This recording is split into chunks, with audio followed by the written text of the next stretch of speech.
Hello guys, so today I want to talk about something that I have been doing for the past few weeks.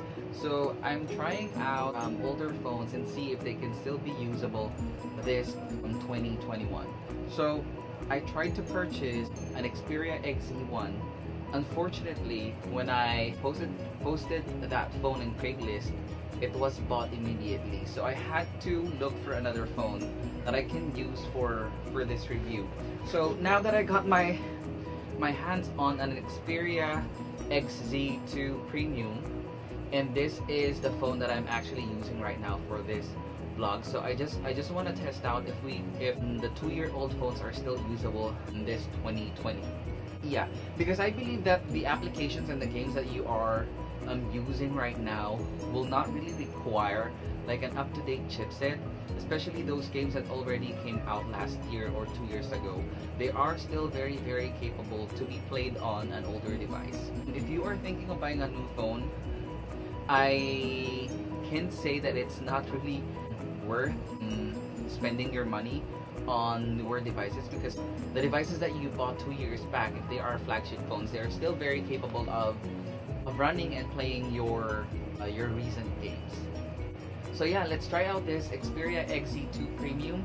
So we are going to revisit the build quality of this phone, the screen, the features, and lastly, we will be testing out if this phone is still capable of running games, especially the newer one, or the games that require very high demands when it comes to processing speed and RAM. Okay, so let's go ahead and check this phone. By the way, for the next part of the video, I'll be using my iPhone 12 to shoot the video for the build and the games, because I don't have other spare cameras here.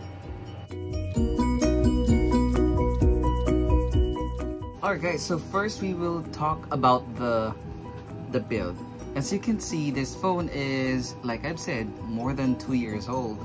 And this phone has Gorilla Glass 5 front and back. And this is something that you really won't see on a mid-range phone that has the same price of an XZ2 Premium in 2021. So I bought this phone for around 8,000, and yes, this has the same price like that of mid-range phones like Technopova, Infinix, and you know that mid-range phones doesn't have really like build quality like the flagship phones before. So that is my first point. And it has an aluminum chassis, as you can see. Next that you need to look at is the screen quality. You know that the Xperia XZ2 Premium has a 4K screen, so all of the text here and the images really appear very crisp. So I'm gonna turn off the ring light, so it is better for you, so you would see clearly how this screen looks. And even if you compare this to mid-range phone, same price range, this has a better screen. Let's turn that off. Okay, for some reason it doesn't really give justice to the screen of the phone here on the video, but it looks really crisp. The details of the photos and the text here are really crisp. It's just that it doesn't appear on the camera, but I am telling you guys, the screen is very good on this phone. So now we'll look at the camera settings of this phone. Let's go to the camera first. So 17 megapixels is the highest resolution that you can select for the photo. It has monochrome camera, guys. It is helping the main camera to produce their image on dark environment. These are the settings for the camera. So these are just basic settings. It's just the basic camera settings of Xperia, the same way it looks on different models as well. Let's look at the video. These are the settings that you can select. See, it has Full HD 60 FPS, it has 4K resolution, Full HD, HD, and VGA. It has object tracking, steady shot. So this is still a very capable phone when it comes to the camera settings. It has HDR recording as well. And the videos produced by this by the camera are still really good. As you can see, like I had mentioned, this is the camera that I use on the opening, I mean on the first part of the video, and I'll be using the same camera on the last part of this video. Okay, so we're testing it out on Asphalt 9. Let's see.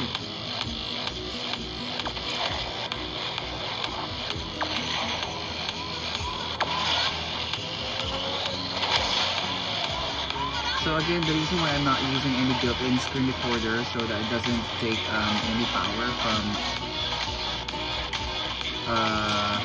on the system itself. As you can see, it is very smooth. No issues whatsoever.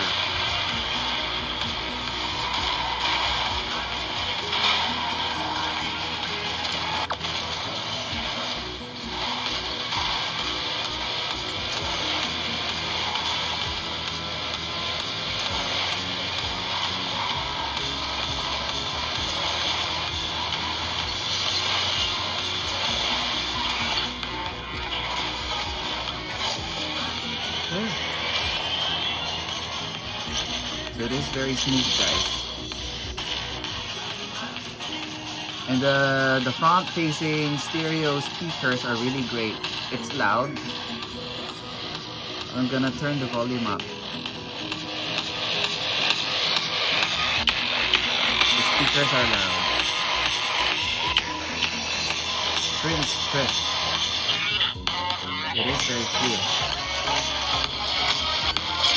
The last game that we will be trying out is the next game that we will try out is the Wild Rift. So let's look at the settings first. As you can see, I'm on high, not high, ultra high definition settings. So let's try that now. Let's try to play a game. So let's enter.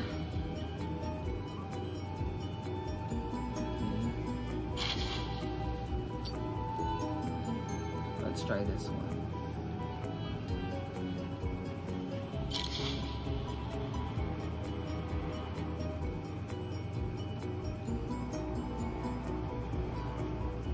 By the way, my internet connection right now is not really stable, so you may notice any some hiccups.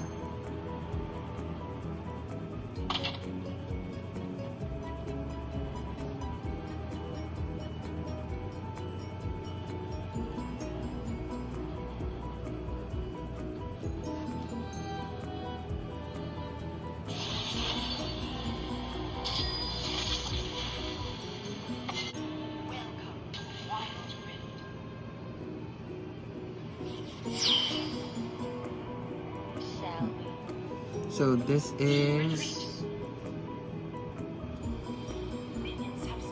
on ultra high definition setting, and I will also enable the 60 frames per second mode of this game. As you can see, it is very smooth, right? So I'll just test it out for a minute or two, so it doesn't lag, and the screen image or graphics is very crisp. I'm gonna get out of here because I'm gonna die. See?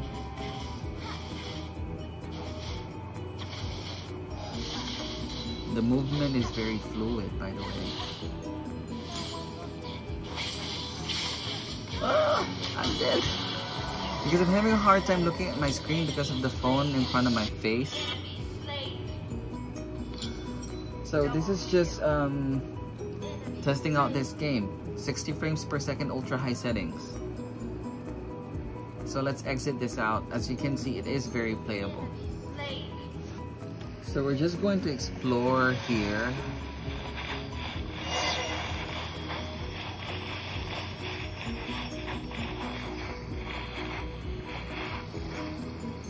As you can see, it is very playable.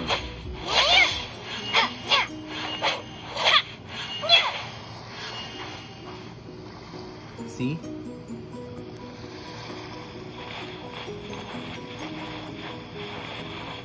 So we're going to play this for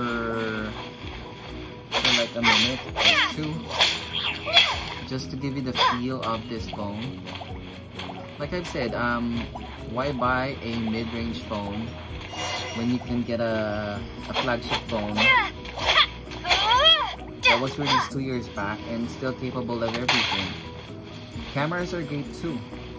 I've seen a lot of mid-range phones that has an ultra-wide camera, and it doesn't really look so good. By the way, the reason why I have mentioned that because we will be going to the camera settings of this phone. So yeah, and this is very playable. Let's look at the. I'm not sure if I can access the game setting from here. But if I'm not mistaken, this is just using the default, of course, setting of the game. So Genshin Impact is very playable on this one, guys. So there you go, guys. So I think I have proven my point that number one, you really don't need to buy a newer phone this 2021. If you have a flagship phone that is just 2 years old, or if you're using Snapdragon 845, this phone is still very capable this 2021. And number two, instead of buying a mid-range phone just like Technopova, Infinix, that has the same price range of around 6,000 to 8,000, so it's just best for you to buy a phone that has Snapdragon 845 that usually costs around 7,000 to 8,000 nowadays. And then number three, I think it's better for you to wait another year or two before you change your phone, so that you can spend your hard-earned money on a newer phone. So like I have mentioned, if your phone is just 2 years old, you really don't need to change it. But if you have extra money to spend, then you have all the liberty to do so. But as a recommendation, if you really want to save money, just keep your 2-year-old flagship phone. Or if your phone is 3 years older, then you can just get a 2-year-old flagship phone. Like I've said, just like Xperia XZ2 Premium. So that's all, guys. Bye for now.